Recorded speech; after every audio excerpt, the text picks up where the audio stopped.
মানুষের জীবনে বন্ধু সঙ্গী অনেক পাওয়া যায়, কিন্তু স্থায়ীভাবে যে বন্ধুটি কখনো ছেড়ে যায় না সেটি হলো তার কর্ম। অর্থ সম্পদ, খ্যাতি কিংবা সম্পর্ক সবকিছুই একসময় ফিকে হয়ে যায়, কিন্তু মানুষের কাজই তাকে অমর করে রাখে। ভালো কর্ম করলে সমাজ তাকে সম্মানিত করে, মৃত্যুর পরেও তার নাম স্মরণ করা হয় সম্মানের সাথে। আবার খারাপ কর্ম করলে মানুষ যতই বড় হোক না কেন, শেষে লজ্জা আর ঘৃণার বোঝা বহন করতেই হয়। কর্মই হচ্ছে মানুষের আসল পরিচয়, তাই যে মানুষ নিজের কর্মকে বন্ধু বানায় সে কখনো একা হয় না। তার প্রতিটি ভালো কাজে তাকে পথ দেখায়, তাকে শক্তি দেয়। আসসালামু আলাইকুম ভিউয়ার্স, কেমন আছেন সবাই?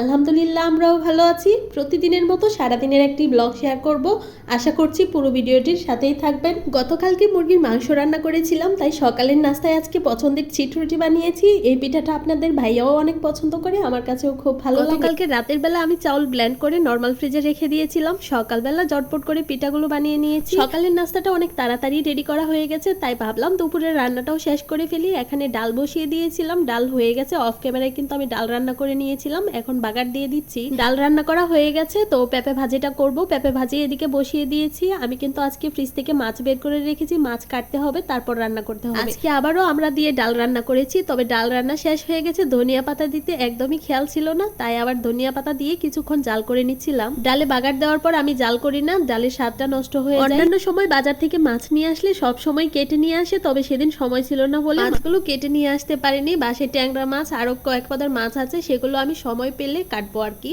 যখন যতটুকু সময় পারি তখন অল্প অল্প মাছ বের করে কেটে রাখবো, পুটলা করে রেখে দিয়েছি। মাছ কেটে নিয়েছি, এখানে 3 পিস বের করেছি। আজকে ভুনা করব, আর বাকিটা অন্য আরেকদিন রান্না করব। পেঁপে ভাজি উঠিয়ে নিয়েছি, একই প্যানে কিন্তু আমি মাছ ভাজাটাও বসিয়ে দিচ্ছি। তার ভিতরে ভাত রান্না করা হয়ে গেছে। এখানে মাছের তরকারিটা বসিয়ে আমি বাকি কাজগুলো সেরে নেব। মাছগুলোকে আজকে একটু মোচমোচা করে ভেজে তারপর টমেটো দিয়ে হালকা একটু ঝোল করব। এর ভিতরে কিন্তু আমি বাসার যাবতীয় সব কাজ গুছিয়ে নিয়েছি, এখন শুধু মাছ ভুনাটা করলেই হয়ে যাবে। আমি তো যেদিন সকালবেলা তাড়াতাড়ি ঘুম থেকে উঠি সেদিন সব কাজে আমার তাড়াতাড়ি হয়, হাতেও সময় অনেকটা পাই। আর যেদিন ঘুম থেকে দেরি করে উঠি তখন পুরোটা দিন যায় আমার দৌড়ের উপরে। আজকে একটু সময় পেয়েছি, তাই ওয়াসিকে নিচে নিয়ে গিয়েছিলাম। তাকে আজকে আর দিনের বেলা ঘুম পাড়াতে দিইনি। আজকে সে সকালবেলা ঘুম থেকে উঠেছে 10:30টায়। যদি বিকেল বেলায় আবার ঘুমাই, রাতের বেলা 1টা বাজবে তার ঘুমাতে ঘুমাতে। অন্যান্য দিন দিনের বেলা সে যতটুকু ঘুমাতো তখন আমি লং ভিডিও এডিট করতাম, ভয়েস দিতাম। আজকে আর তেমনটা হয়নি, সন্ধ্যাবেলায় সে ঘুমিয়ে গেছে, তাই সন্ধ্যার পরে আমি ভয়েস দেওয়া শুরু করেছি। সংসারের যাবতীয় কাজ, সন্তান সবকিছু মিলিয়ে নিজেকে আর তেমন ভাবে সময় দেওয়া হয় না। যতটুকু সময় পাই আমি মোবাইলের মধ্যেই সময় দিই। সন্ধ্যাবেলায় ইচ্ছে করছে একটু পায়েস রান্না করার জন্য, সাগুদানা দিয়ে।